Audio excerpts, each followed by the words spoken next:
Hello students, welcome to my YouTube channel. Myself CMA Harsh Sompura. So आज से हम हमारी पढ़ाई स्टार्ट करते हैं. That is our CMA Foundation course. We'll be starting our preparation for June 2024. ठीक है. तो जून 2024 के CMA फाउंडेशन के स्टूडेंट्स जितने भी हैं उसकी सारी प्रिपरेशन हम स्टार्ट करेंगे. स्टेप बाय स्टेप सारे सिलेबस को खत्म करेंगे. ओके. और उसकी टेस्ट रहेगी हमारी एप्लीकेशन के ऊपर. If you find my lectures, I'm not gonna insist, but I'm just gonna request you or just wanna tell you that if you like my lecture, अगर आपको convincing लग रहा है कि हाँ ये चीज हमें helpful है, then please go there and if you can support me there, it will be helpful to me too. Okay, so start करते हैं.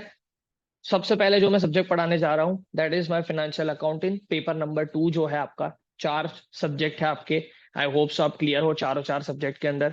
सबसे पहले मैं चारों सब्जेक्ट आपको गिनवा देता हूँ. आपका एक सब्जेक्ट होगा लॉ, फिर होगा फाइनेंशियल अकाउंटिंग, फिर होगा business mathematics and stats and economics and management. ये 4 सब्जेक्ट रहेंगे. ये चारों सब्जेक्ट हम पढ़ेंगे. सारे लेक्चर्स यूट्यूब पे रहेंगे. ठीक है. तो अब स्टार्ट करते हैं. सबसे पहले हम फाइनेंशियल अकाउंटिंग जो है उसका इंट्रोडक्शन की बात करते हैं कि फाइनेंशियल अकाउंटिंग जो आपके अंदर है, financial accounting that is subject जो आपका नाम है पेपर नंबर 2, वो क्या है. सबसे पहले उन्होंने बोला है fundamentals of financial and cost accounting. Financial and cost accounting मतलब अब आप सीएमए जर्नी आपने चूज कर ली है तो आपको फाइनेंशियल अकाउंटिंग तो वो लोग सिखाएंगे ही. फाइनेंशियल अकाउंटिंग जो आपने 11th 12th स्टैंडर्ड में जो आपने सीखा है मोस्टली वही है. और उसका अब्रीविएटेड कि एक थोड़ा आगे वाला वर्जन है कि थोड़ा एडवांस में आपको पूछा जाएगा थोड़ी बहुत चीजें. ओके. फाइनेंशियल अकाउंटिंग मतलब जो आपने 11th 12th में पढ़ा है वही सारी चीजें रिवाइज करनी है. लेकिन आपसे जितने कॉन्सेप्चुअल क्लैरिटी जितनी भी अच्छी होगी उतना अच्छा रहेगा और आप यहाँ पे और कॉन्सेप्चुअल क्लैरिटी करते जाओगे. ठीक है. That is what financial accounting is all about. और एक आपका पोर्शन ऐड हुआ है that is your cost accounting. Cost accounting आपका जो ऐड हुआ है that is new for you. आप अब कॉस्ट अकाउंटिंग की जर्नी के अंदर जाने वाले हो. That is the reason why कि ये लोग उन्होंने कॉस्ट अकाउंटिंग ऐड किया है. ठीक है. This will be your paper number 2. Okay. ये पेपर नंबर 2 है आपका. 4 पेपर में से सेकंड पेपर है. Financial accounting and cost accounting fundamentals है.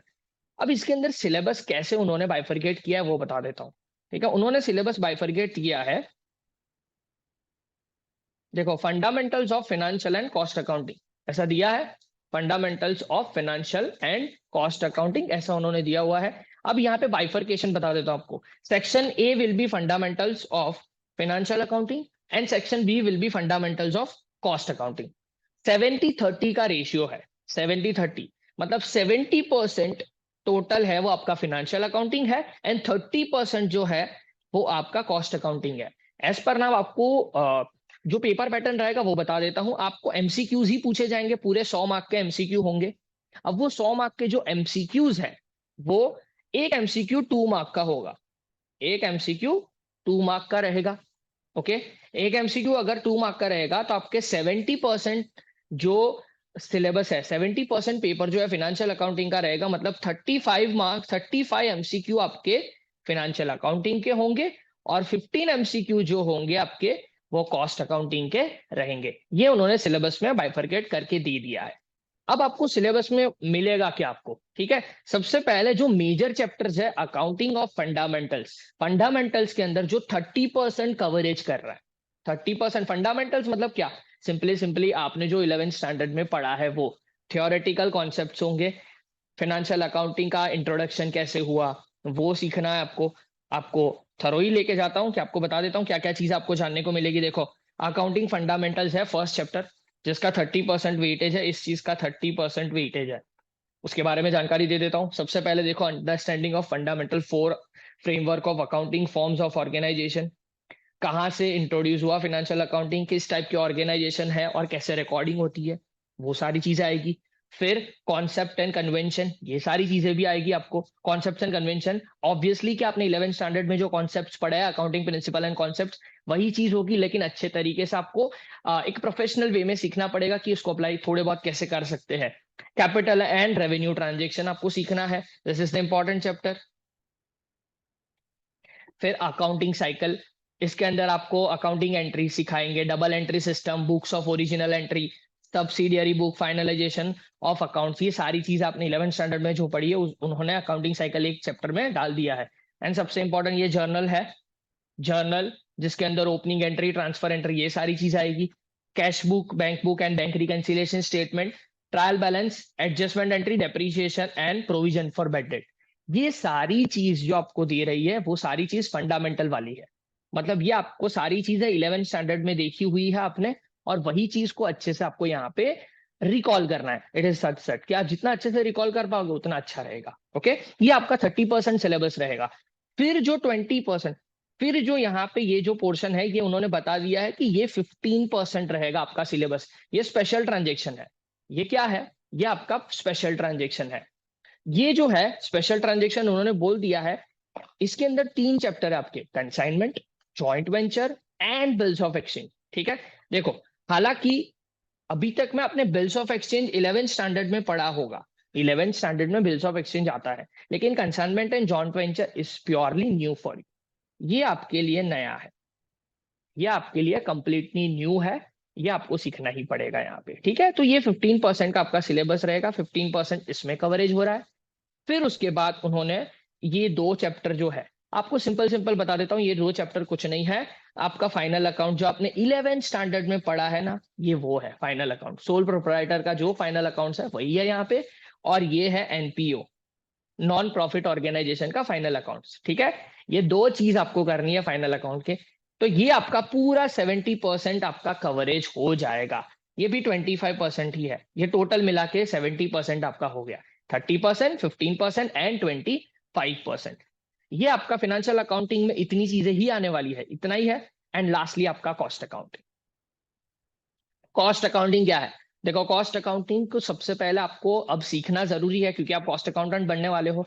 तो कहाँ से कैसे ओरिजिन हुआ कॉस्ट अकाउंटिंग का, कॉस्ट अकाउंटिंग का रिलेशन कैसा है फाइनेंशियल अकाउंटिंग के साथ, फिर उसके अंदर कौन सी टर्मिनोलॉजी यूज होती है, कॉस्ट अकाउंटिंग सेंटर क्या होता है, कॉस्ट ड्राइवर्स क्या होते हैं, ये सारी चीजें वो लोग आपको बताएंगे। क्लासिफिकेशन ऑफ कॉस्ट, कितने डिफरेंट डिफरेंट टाइप के कॉस्ट होते हैं, वो सारी चीजें वो आपको बताएंगे।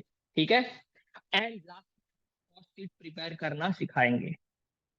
100% है कि कॉस्ट शीट में से क्वेश्चंस आएंगे। ओके, तो ये पूरा ये 5 चैप्टर है जो कॉस्टिंग में है, और ये 30% आपका कवर कर रहे हैं। ओके, तो इतना आपका 100% सिलेबस है फाइनेंशियल अकाउंटिंग का, जो आपको प्रिपेयर करना रहेगा। देखो, सिंपल सिंपल बोलूँ तो फाइनेंशियल अकाउंटिंग का सिलेबस जो है आपके लिए जो नई चीज है, वो सिर्फ और सिर्फ ये 2 चैप्टर ही नए हैं। बाकी के जो चैप्टर्स है वो आपको रिकॉल करने हैं। रिकॉल इन द सेंस कि जो आपने पढ़ा है उसको और अच्छा रिकॉल करके और अच्छा आपका बेस बनाना है। जितना अच्छा आपका यहाँ पे बेस रहेगा, उतना आगे जाके इंटर एंड फाइनल वो दोनों लेवल के ऊपर आपको बहुत अच्छा रहेगा एप्लीकेशन करते टाइम के ऊपर। देखो, बहुत सारे बच्चे क्या करते हैं, to be very precise and very honest, with the kind of experience that I had in teaching journey, बहुत सारे बच्चे क्या करते हैं कि सिर्फ जितना एग्जामिनेशन में पूछने वाले हैं उतना पढ़ के चले जाते हैं। लेकिन इन दैट सिनारियो होता क्या है, when they go into corporate life, जब आप कॉर्पोरेट लाइफ में जाते हो ना, तब आपको ये चीज का एक्चुअल एग्जाम्पल या ये चीज का जो एक्चुअल इम्प्लीमेंटेशन जो करना है रियल लाइफ में, वो आप करना भूल जाते हो, वो आप कर नहीं पाते हो। क्यों? क्योंकि आपने बेसिक्स अच्छे से पढ़े नहीं है। ठीक है, for that reason I am telling you, you need to understand the basics, right. जितना अंडरस्टैंड कर पाओ चीजों को, उतना अंडरस्टैंड करना जरूरी है। ठीक है, I will give my best shot, जितना ट्राई हो सके उतना पुश करने की कोशिश करूंगा आपको, जितना हो सके उतना आपको ज्यादा पढ़ने के लिए मोटिवेट करूंगा। जितनी इन्फॉर्मेशन मैं दे सकता हूं उतनी इन्फॉर्मेशन मैं आपको दूंगा कि ये चीज पढ़ लो, ये कंपनी के बारे में पढ़ो, ये कंपनी के बारे में पढ़ो, ये सारी चीज भी मैं आपको कवर करवाऊंगा। ऐसा नहीं है कि सिर्फ और सिर्फ यहाँ पे मैं बुक पढ़ाऊंगा। It is not about books only, it is about beyond books also. ठीक है, कि कॉर्पोरेट को कैसे देखा जाता है। ओके, तो ये आपका इंट्रोडक्टरी लेक्चर था कि कौन सी चीज फाइनेंशियल अकाउंटिंग में आएगी। From the next video onwards, next video के अंदर मैं आपको 1.1 सिखाने वाला हूं। ठीक है, 1.1 उसकी नोट जो होगी, जो भी नोट्स होगी, आई एम टेलिंग यू, नोट्स जो भी होगी वो एचएस सर्टिफिकेशन